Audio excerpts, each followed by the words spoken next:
Hi, Rick here with Vintage Guitars. In this segment we're going to cover the features of our V4 Icon. I'm here with industry legend Trev Wilkinson to talk about the specific features he's built into every vintage V4 Icon that also feature his range of industry-leading Wilkinson hardware and pickups. Welcome, Trev. Thank you. Let's talk about a few things with this bass, which I actually play with. I think it's a fantastic instrument. We always talk about, there's a lot of, in the bass community, talk about bridges. Yeah, a lot. Probably more than there should be, but quite possibly. Yeah. And you are famous for your hardware, so talk a little bit about, you know, this is what we're after here is a very traditional sound, and what are the features of this that really make that happen? Yeah, I think every guitar is some of its parts, and so if you're looking for that classic sound that this bass really started, then I think you should put on it what it started out with.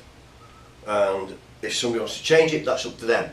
But I think it's our job to put this out into the market and say, this is a benchmark, this is where a lot of people started with, and a lot of people stayed with. Or start, move away, and end up back there. And end up back. Like me. Yeah, so you did, yeah.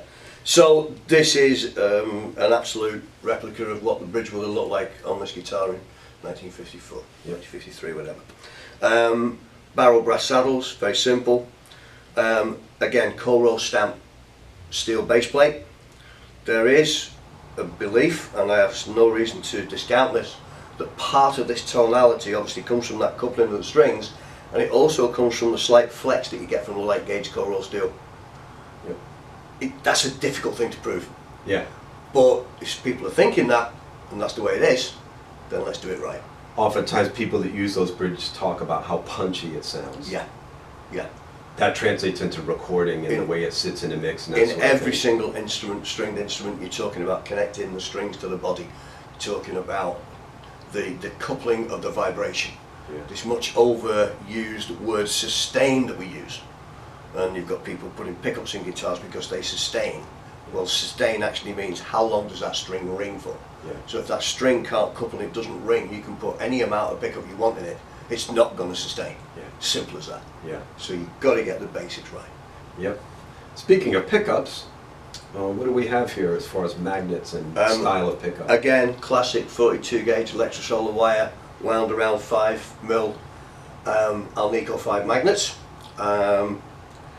Just voiced the way you'd expect them to be voiced. Big, bold, tight. You've got it. You've played it, you know what it sounds like. Fat and round sound that sits in the mix. I've seen your bass collection. Great. Yeah. And if you can live with this, then I'm sure a lot of other people can. Not a problem. And talk about the construction of the body. Again, we're doing center jointed. We're doing all the body, which is the classic wood. And we're doing the hard rock maple neck, Indian rubber and fingerboard.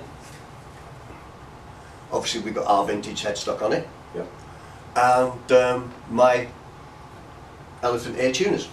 And this is available, this particular model is the relict version. There's also a non-relict version for people that like their guitars the other way. Correct. So, with the same features. Correct. All right.